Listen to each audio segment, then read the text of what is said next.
Namaskar Bharat. For the first time ever, we are hosting an MBA Times Fair event specifically tailored towards candidates from India. But if you're joining from any other part of the world, feel free to stay because the frameworks can still help you. The series of live streams will consist less of marketing like other MBA fairs do, but more of quality content that focuses on completing important sections of your MBA applications like resume, essays, LORs, etc. Depending on the availability, we will dive deeper into the application of what we learn here by looking at the samples. So let's get to it. Today we'll be discussing UVA Darden School of Business, and this is where you will be if you manage to get in, and your odds are going to go up if you stay and watch the entire session till the end. Look at this, it looks so beautiful. Just the complete winter wonderland vibes. And wait for a little surprise, by the way, before we start looking at the samples. So let's put this image in the background to keep you inspired. And let's look at the agenda for the day. Before we look at the agenda, a couple of things. First, I'm sipping my tea in parallel to the session because I think I have a little bit of a cold. So apologies if you hear any of that sound. But other than this, first you can scan this QR code that will take you to a WhatsApp group. This WhatsApp group will serve as a medium for you to ask any questions while the session goes on. And towards the end, when we have the live Q&A, you can get those answered live. If you have questions later, after our webinar, before you submit the application, the group can serve as a medium for you to get those answered again. And it eliminates the biggest problem that many people have had with the webinars, that their questions are not getting answered and it's really a one-shot off. So we just solved this problem for you. Let's look at the agenda now. We'll look at what values define Darden first and the class profile, which will help you understand two things. The first one will give you an idea of the personality check that Darden looks for. And then the second one will give you the statistical requirements in general. Next, we'll look at the essays and resume, which are obviously the backbone of your application. We'll look at the LOR samples. If you don't know what LOR means, it's letter of recommendations. And I will give you the tips for that. And it goes without saying that you will not be the ones writing the LOR.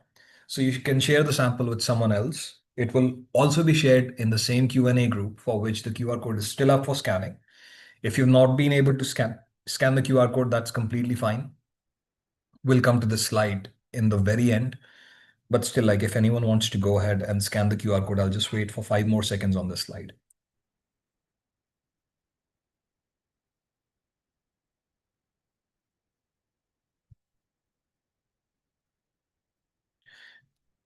All right, let's move on now because we are on a time crunch also.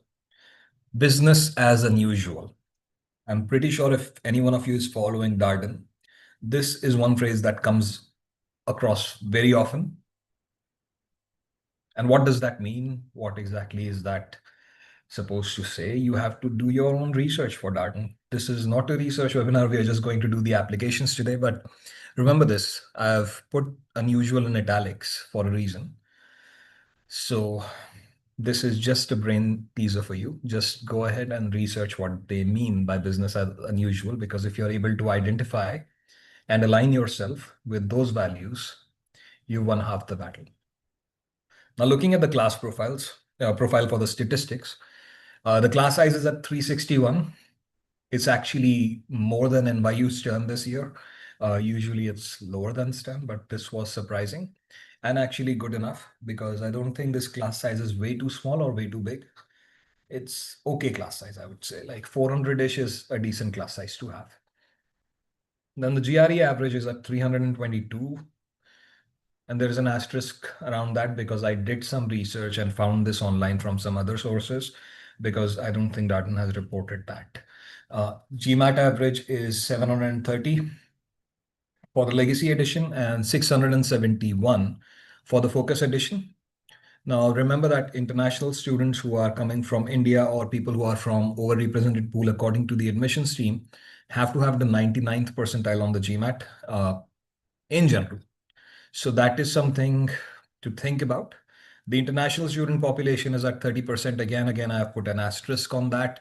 There's a reason behind that because many of the schools are not reporting the real international students number. By real, I mean people who are purely international and not the dual citizens who also have some American citizenship. So if you have American citizenship and you are also an international, there's a possibility sometimes that you may not have left the United States. So even then, that number kind of gets reported as international.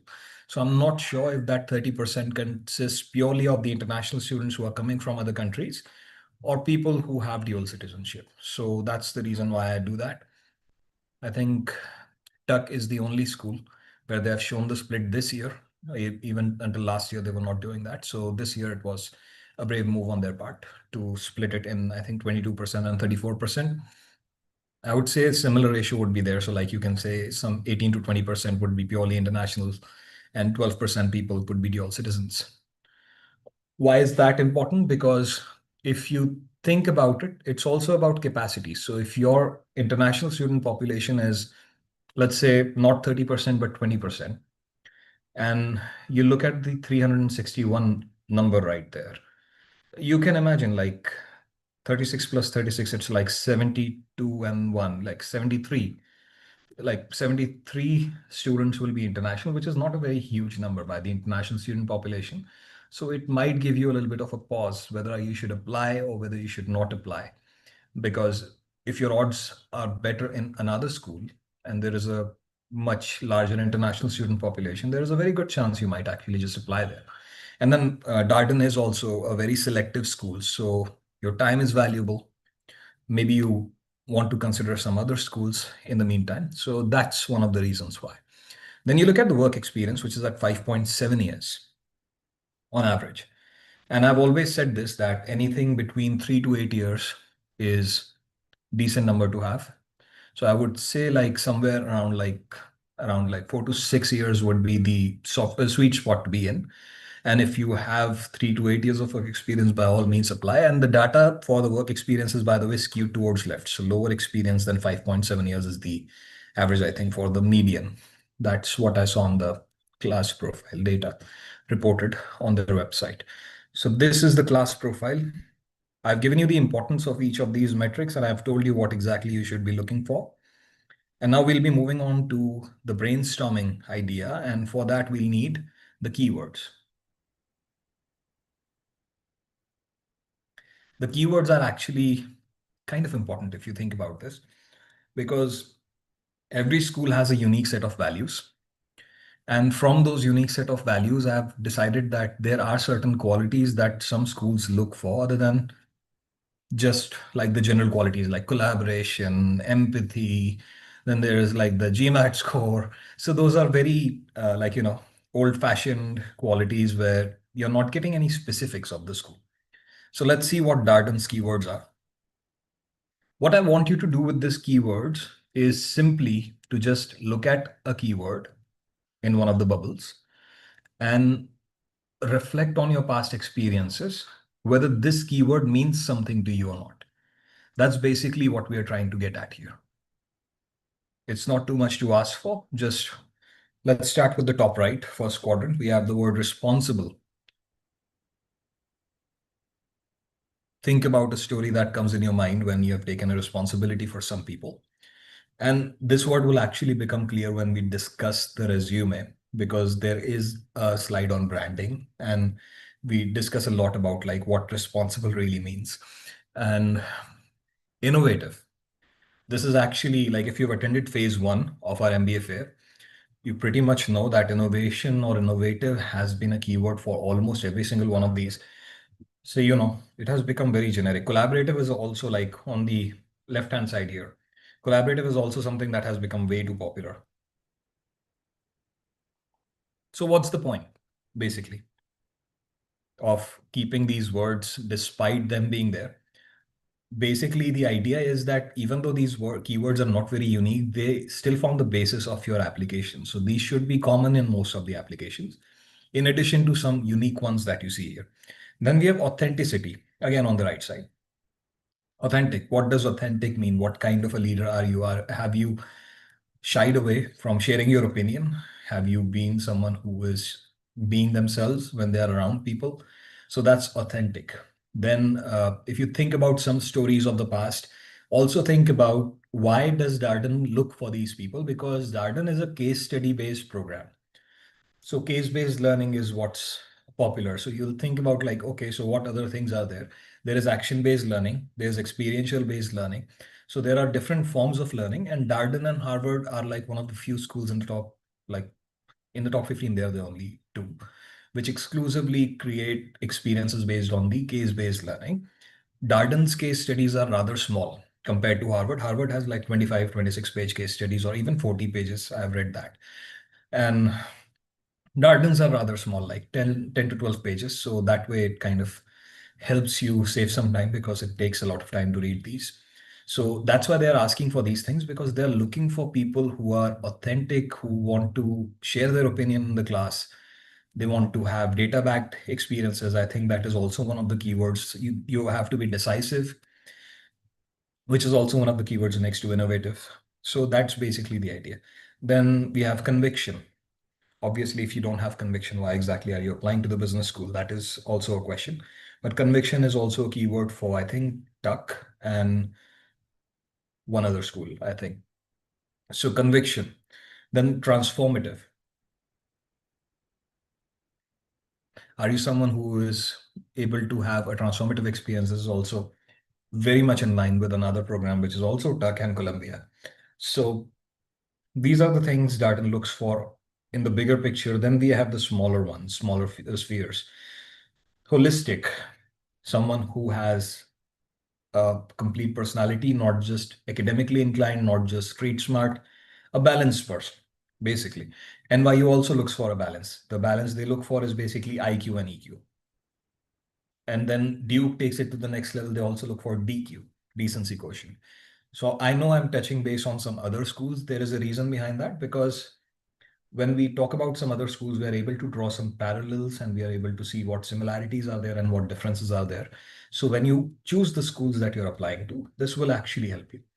Then we have decisive.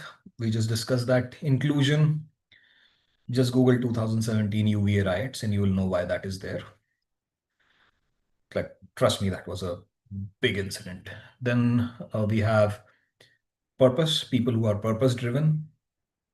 Naturally, most schools are actually looking for purpose driven people. If you don't know what your purpose is in life, it's all right. MBA is actually for exploration, but purpose can also be spiritual purpose, in terms of like, you see yourself doing some good for the people, but you just don't know what that good is yet. So that's okay. That's fine. Then there is the global mindset. International student population is at 30, but they want to be global. That's fine. High touch, high tone, and high octane. Simply put, this is just there because of the rigor of their curriculum, because of how exactly the program is structured, because how the community is. That's why they say this high touch, high tone, and high octane environment, where you're able to collaborate with the people, where you are able to do the learning experiences, where you're also able to do the case studies. So a lot will go on at Darden.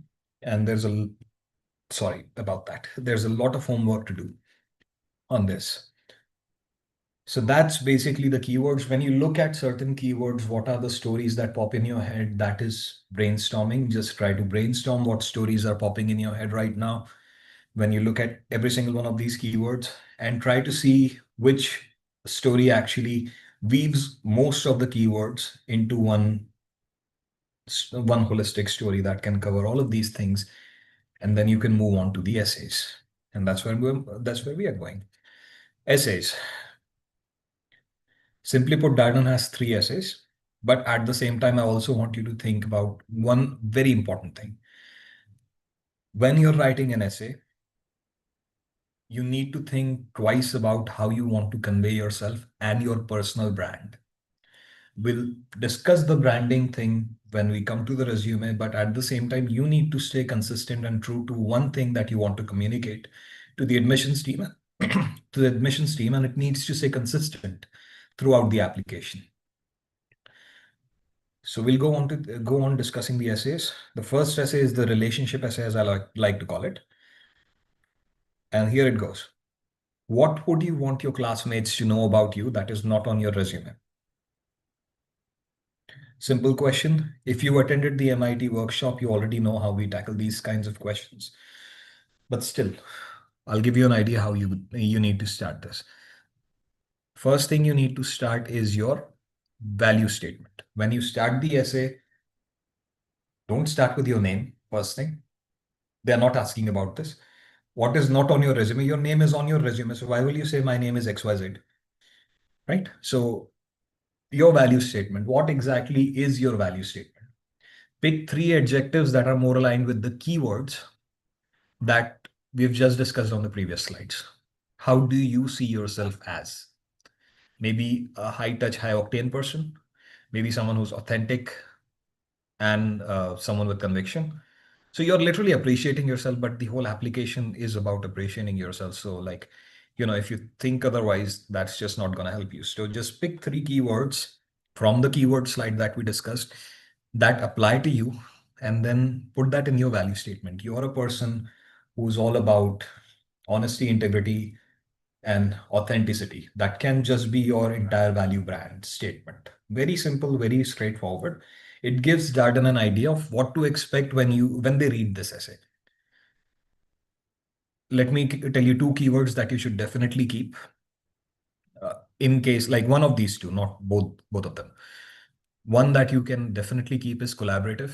Reason number one, Darden is a very collaborative community. It's also in the outskirts. It's also about getting to know the people. So if you're someone who is a collaborative person who likes hanging out with others, basically speaking like an extrovert, you like hanging out with others, you want to go to parties, you also want to hang out with the others, also want to work with them. That stuff is actually something Darden really values. Collaborative is one thing that I would definitely request you to keep. Another one is either like a high octane person, someone with a lot of energy, because someone who can balance a lot of rigorous things is something Darden really values for their case-based program. Darden is very unique in terms of their learning experience. It has, I think, been recognized by many of the magazines for that one thing. And I do agree with that because Darden's case-based methodology is a little bit different from Harvard's case-based methodology, but that kind of is integrated into the program itself. So that will be something that will help you. Like, you're a balanced, intense person who can handle a lot of things on the plate. So that is another thing that you can definitely keep. So either collaboration or this, not both. Or if you want to keep both, there is no problem, but then you only have space for one more. So highlight your value statement, align that with Darden's keywords, then give them a backstory. Why are you saying that this is your value statement? Give them a backstory. Just try to follow like a situation, action, and results format that we've discussed in the past. So SAR format is basically like give them a situation, give them some actions, and give them some results. But here I want you to think beyond that format. I want you to also think in terms of like series of experiences that you've had in the past, maybe in your like undergrad or in your professional life. Give them some idea of how collaborative you are. Give them some idea of how high octane you are, how exactly you're contributing to the good of the others. That's what they want to see. And if you have a backstory on that, that's good because those stories will give them some kind of like flashbacks themselves of some students at Darden. So the way I tell people to tackle this question is tell them what you will do at Darden without telling them what you will do at Darden. So if you've attended any of the info sessions or fireside chats with some of the current students, you need to be able to align yourself with what they are telling you in those like fireside chats stories that maybe we had some. I think there is a global food fest that happens at Darden.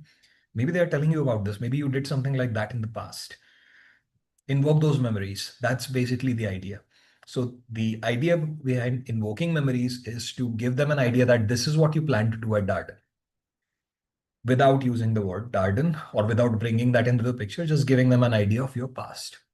So invoke memories through a backstories.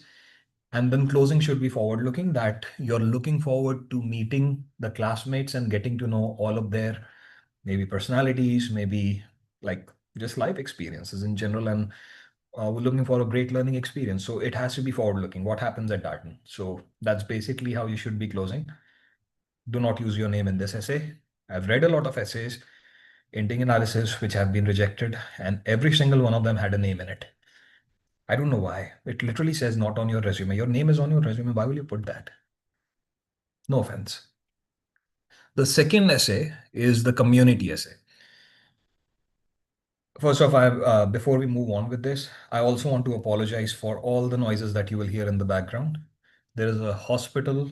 There are like actually three hospitals right in front of me, and a railway track very close. So you might actually hear a lot of ambulance sounds and stuff going on around that. Coming back to the community essay, please describe an example of building community within your personal or professional life.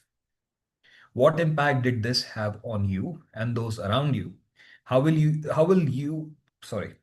this experience contribute to the way you will build a community at Darden? Simple question? Not really. It's the most complicated question in this entire application.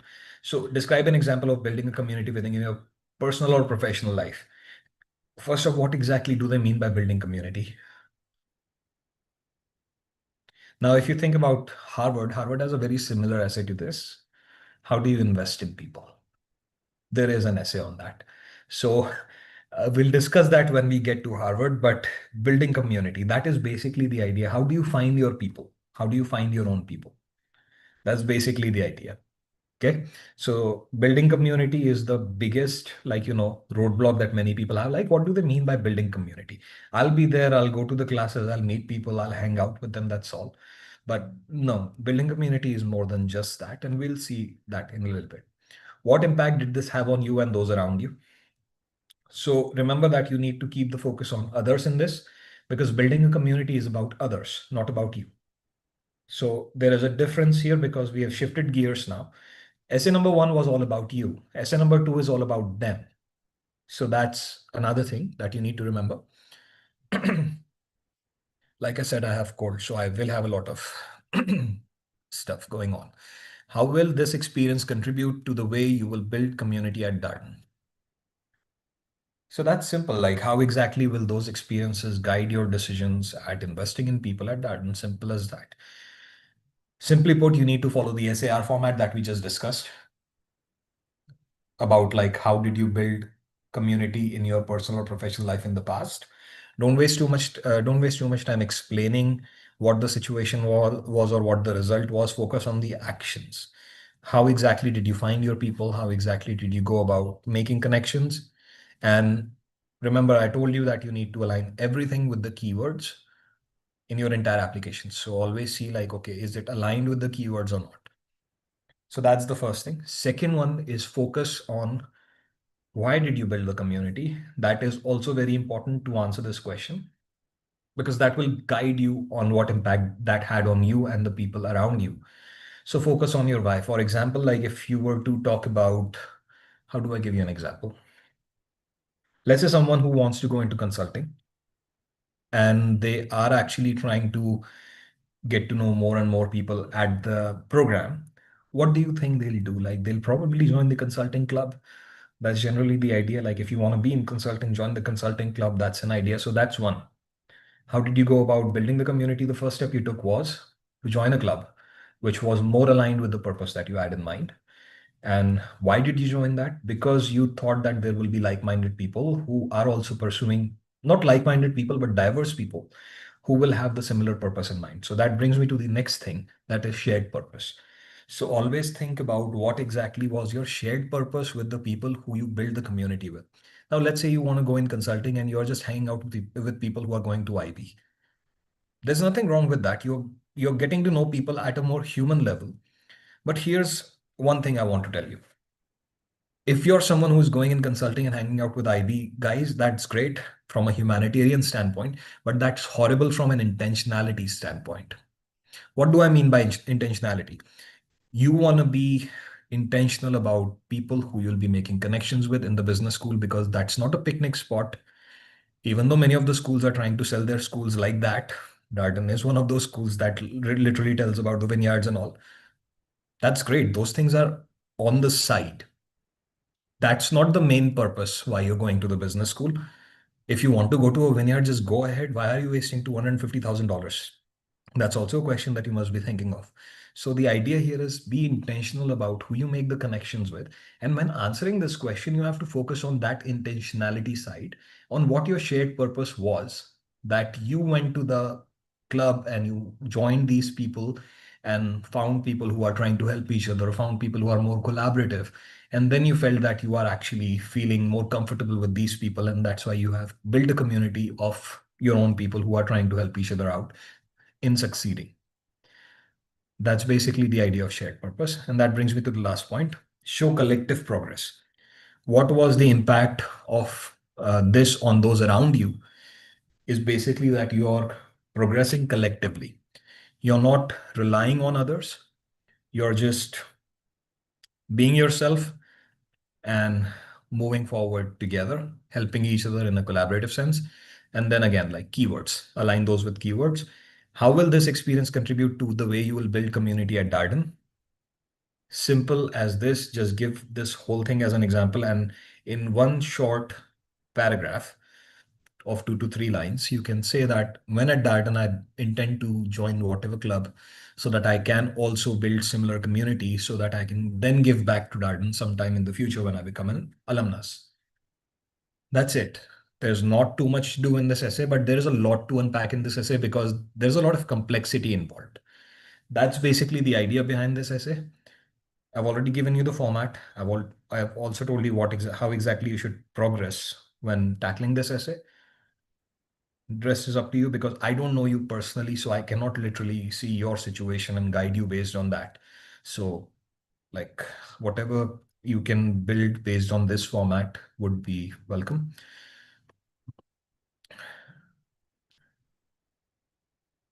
Third essay is the goals essay. It goes something like this. At this time, how would you describe your short-term post-MBA goal in terms of industry, function, geography, company size, or mission? And how does this align with the long-term vision you have for your career? Plain and simple. And they've literally listed down industry, function, geography, company size, and mission. So for short-term goal, be as specific as possible and as direct as possible. So if I have to think about this, let's take consulting, for example. Darden is great for consulting and has had historically great outcomes also. So there is no doubt in that. Consulting wise, industry, management consulting, function, post MBA, generally people join at an associate level, but there are some companies that use the position consultant. So it's up to you to do your own research on LinkedIn and find out what exactly is the position people are going on. So for McKinsey, for example, like associate level. So function, we'll say associate. Geography, let's say Washington DC, because like feeds to that particular location, and there are other location also like within the East Coast and also the Midwest. So a very good distribution there. Yeah, geographical selection has to be very specific to Darden if possible, because it will show that you've done the research, that most of the alumni are kind of concentrated there. If you can even narrow that down by demographics and find out how where exactly are Indians going, even better. Just like ask around some of the other people. Some people will say most Indians are going to New York. Some people will say Chicago. Some people will say DC. I don't know. It's up to you to find that out. Company size, if it's McKinsey, you don't have to mention it, but company name, if possible, like instead, like maybe McKinsey, BCG, Bain, whatever you have in mind. So company name, then vision or mission statement. So maybe if you try to align this with your long-term purpose in life, that you like seeing business succeed and you probably want to specialize in certain disciplines, maybe sustainability, for example, or like education or even entertainment, whatever that works for you. That's basically the idea. Just show them why exactly is their mission or the kinds of projects that they're currently doing. And the reason they're doing those projects are more aligned with your long-term purpose in life. Simply, that exactly is what I mean by short-term goals should be specific and direct. Align it with Darden's resources next. So the second paragraph should consist of what resources are available at Darden and how do you plan to utilize those resources. So before career progression, let me still stick to the Darden's resources. Darden's resources could be consulting club. It could also be some sorts of events that are happening at Darden. Maybe even the career center. I usually don't suggest people bring up the career center, but like it is a part of Darden and it is a resource. You can bring that up, whatever that resource is. And also, I think Darden's not the consulting club, the career center is also for lifetime. Something to think about. If they still have that option available, just bring that up. Like you think that a lifelong experience will definitely help you, and it also will allow you to give back when you are someone who is a senior in your own company. Isn't that much more better? So resources at Darden, how exactly is that going to help you achieve your goals and give back to the community? So remember that. Show career progression. How exactly will this career progress? So short-term goal is fine. You want to be an associate, then you will probably be a senior associate, then you'll be a consultant, then you're a senior consultant, then you'll be a principal, senior principal, partner, whatever the progression is. Some people just quit after probably the senior associate level after like some 3 to 4 years in consulting or even 2 years. They can exit in different options where they see that maybe I will succeed more in the corporate side. They join some corporate jobs. So that's basically what I mean by career progression. Give them an idea what exactly is your plan in the midterm and in the long term. So whether you'll be exiting consulting, whether you'll just carry on and become partner, or who knows. And then what does Darden get out of this? So you're going to achieve your goals, you're going to be successful, you'll make a lot of money. What about Darden? What does Darden get out of this? And if the thought of like, I'm giving you the tuition, give me the success comes in your mind, probably eliminate that. They're not really looking for that. They're also looking for alumni who will give back to the community by coming back. So giving back doesn't necessarily mean you'll give back money. Uh, First of all, like if you're working a job, it's highly unlikely you'll have enough money or resources to build a center at Darden because the wealth that goes into it is in millions, sometimes billions also, like if it's Harvard or something like that. So like highly unlikely if you're just like in that particular range. But at the same time, you can still give back by hiring at Darden. Maybe you can also give back by coming in as speaker for the future classes, and also probably even donating your time for the people who want to have similar success and want to follow your footsteps. Giving back is not that hard, so always focus on giving in addition to what you're trying to gain. So you're not completely selfish if you want to gain something, but they may perceive you as a threat, or not a threat even, but like as a person who will not be useful to them in the long run if you're not giving back to the community. So focus on the others, not just yourself. Resume. That's the final part of today's series. And if you've attended the previous sessions, I think you already know where we are going to get with this. So remember this acronym FCQBG, and we'll see what that means. F stands for format. And your resume obviously needs to have some important sections like your name, email address, phone number, and if possible, your LinkedIn profile. On the top, this is usually followed by like the education, employment, extracurriculars, etc. So while there is no specific format, I still believe that only the most important section should be kept. The space is already limited and you only have like one page for the resume. So what do you do then? So let's start with the education section first. It must list your bachelor's and master's degrees if you have one, and a very short bullet point, one liner if possible, on what your extracurriculars were during your time there. The purpose of this section is only to see if you will be involved in a similar capacity in the business school. So be intentional about this. If you've ever attended any of the business schools info sessions, you must know that they say that the past activities are a great reflection of your future. So that's what matters. And we've also been looking at that in the essays also. I've got a lot of questions on how to write your employment if you're also a part-time business owner. So it's perfectly fine to create a separate section for entrepreneurial experience in addition to the work experience. And I've already ensured to show that in the samples so you can see it when we get to that. If you've scanned the QR code, you will get the samples, obviously. Consistency, that's C. By consistency, I mean consistency in the format of your resume bullet points. The most popular industry format is the PARS format. PARS, which is PARS, that stands for problem, action, results, and skills used. As the acronym already suggests, you start by defining the problem that you're trying to solve. Maybe it's marketing, engineering, sales, whatever. You're trying to solve a problem that can help that company succeed. Then you move on to define the actions you took to address it and what results came out of that and what skills you used. Focus on people skills you used in the scenario. PAR is just PARS format with skills removed. So PARS format is separate, PAR is separate, and the skills section is removed in the PAR format, and it helps shorten the bullet, but the skills are blended into the actions. Then there is the RAS format, which stands for results, actions, and skills, where putting the results first helps kind of making the impact come first. And in case someone is skimming through your resume, they can get surprised as to how you managed to do that and makes them even more curious. There is no preference for one over the other, but I must tell you that you should not be mixing them all in one resume. Only one consistent bullet format per resume. So it's PAR, PRS, or RAS, or not and. So just one per resume.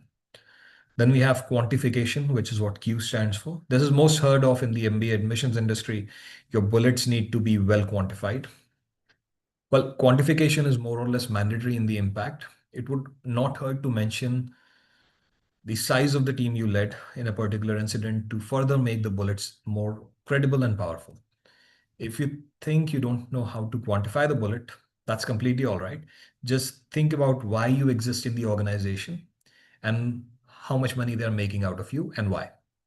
The thoughts will just start popping up. My organization is using me for this, that, and that. They're just paying me 1 lakh or 2 lakhs, and they're making 100 million just by my labor.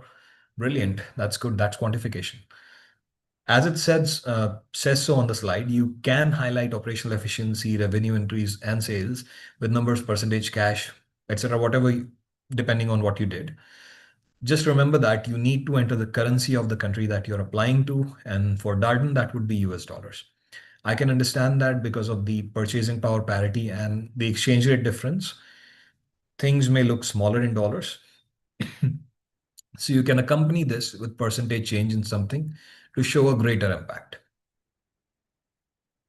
Then moving on, we have B. I told you we'll talk about branding a little bit. And the easiest way I explain it is this. A hero can rarely be a sage, and a sage can rarely be a rebel. All three, as you can read, have different personalities.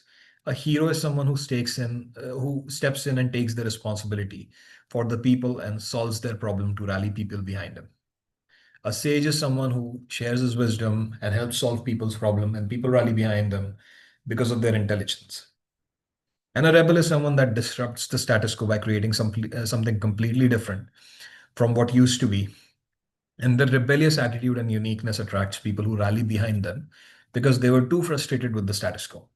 If you remember when I read the first keyword, which was responsible, if you remember that, don't you think that aligns really well with hero, which is basically the person who takes responsibility for the people and solves other people's problems? So a problem solver of a sort, and someone who likes to take the lead. That's basically the responsible side. But if you remember that right above the class profile, I also shared the phrase business as unusual. So that's a little bit of a rebellious personality. So they're kind of looking for someone who is at the intersection of a hero, but at the same time, a little bit of a rebel. Not too much of a rebel like change maker schools like Stanford and YU and all are predominantly looking for rebels, but not saying that they're not looking for others. But rebels are a natural fit into those schools. But they're still looking for some quality of a rebel, like someone who's responsible enough, but rebellious. Weird combination to have because if you're responsible, there is a very low chance that you will be rebellious. So that's a very interesting line to walk on. So that's what I mean by branding. Like you have very different kind of a personality that matches that of the school. And it has to stay consistent in your essays, resume, and LORs. Another thing I want to explain here, that you need to highlight your people skills. That's one thing. But when I say brand needs to stay consistent, Let's assume that your LOR is being written by someone who is giving you perfectly positive reviews. Everything is good. Everything is very, very positive. The person who is writing your recommendation, maybe your supervisor, and is saying so many great things about you, but is branding you as a sage. For example, someone who shares the wisdom and solves people's problem, etc., etc. And in your essays, because you attended my workshop, maybe you're portraying yourself as a hero combined with a little bit of a rebel essence. And now there is a mismatch because what exactly are you? Are you a hero? Are you a sage? Are you a rebel? There is no like combination that can confirm this. So the LORs are actually a reflection of your essay. So they're trying to confirm your personal characteristic by looking at your LOR. So how will they confirm? It will be from essay number one. They'll see what your personality is. They see what your value proposition is and how you see yourself, and then they'll see what the others see you as. So it will, if it conflicts, it will show them that you are not very self-aware, and that's a very dangerous position to be in. You need to be self-aware when you're applying to the business school. So you'll lose points on self-awareness. And if you lose points on self-awareness, that's basically rejection. Unless you have some special powers to get into the schools. If you do, then definitely let me know because it can also help some others. So that's basically my understanding of brand. Most important thing is brand. If you carry it properly in your application, some minor mistakes can even be forgiven. Last one is goals. So this is perhaps the most overlooked part, that forgetting your resume will need some transferable skills more relevant to your post MBA goals. So here's how you can modify your resume to meet those requirements. First, take the industry, like we took the industry as management consulting, if you remember. Then next we have the function associate. Then we have the target company, McKinsey, school's feeder location, which is on your own research. You've chosen that. Once you get this information, just look at the job description by going to the company's website, and you'll likely find it on their website. Absolutely. So you can pick out the key skills from their job description and see if your bullet points that you've written on your resume are matching those. So remember PARS, the S section is skills. So even actions can be aligned with the skills, because like PA, if you're writing it in PAR format, that is the biggest way of like branding yourself well and keeping everything in line. So, but still, let's say PRS format is the one you're following. So in the skill section, just see if if the skills that you're using are matching that of the job description, or maybe could be modified to match the job description, because there is a chance that it can be done, and it won't be a lie regardless. Once you do that, plug those skills in from the job description which are matching the bullet point itself.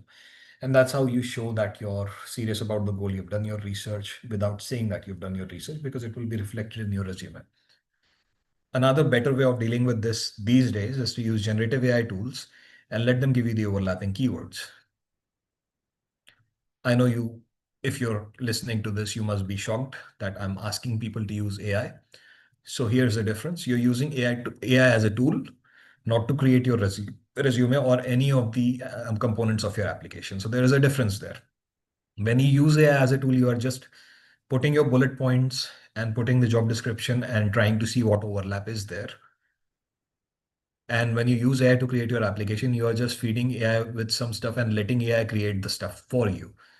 So that's the difference majorly. So you're not allowed to do the latter, which is creating the entire application by using AI. You will get rejected immediately, but you can still use AI as a tool to save some time in case you need it. And since the deadlines are really close, I think you will have to save some time. And that's all for today. And now for the surprise. Here we are at the end of the session and the news for you. Before we move on to the Q&A and the samples, MBA Times is offering the Hail Mary service at a discount of 50%. You will only have to pay $250 per school to get personalized one-time feedback on your whole application, from resume and essays to extracurricular, every single thing in one proper personalized one-time feedback. So you can use this code Darden Mega Fair 2025 and scan the QR code, which will take you to the website. Well, that will happen. So we also have bulk discounts available should you choose to opt for it. The website will have an option to select the number of schools also. So you can scan this QR code right there on the left, and it will take you to the website. Alternatively, if you're not able to scan the QR code, You can still go to MBA Times website by going to www.mba-times.com/code to request the code yourself. And this offer is limited to the Mega Fair registrants and attendees only. And since the winter is here and since the deadlines are really close, I would definitely encourage you to at least get the code in case you're interested. And that's mostly it. And I know I promised you guys that I will give you the link for the QR code for the Q&A session. So you can scan the QR code and it will take you to the Darden's Q&A group. And this is basically all there is for the day. I'll close the stream and you can start asking the questions in the Q&A chat. The session was fairly long compared to most of the other sessions. So thank you so much for joining.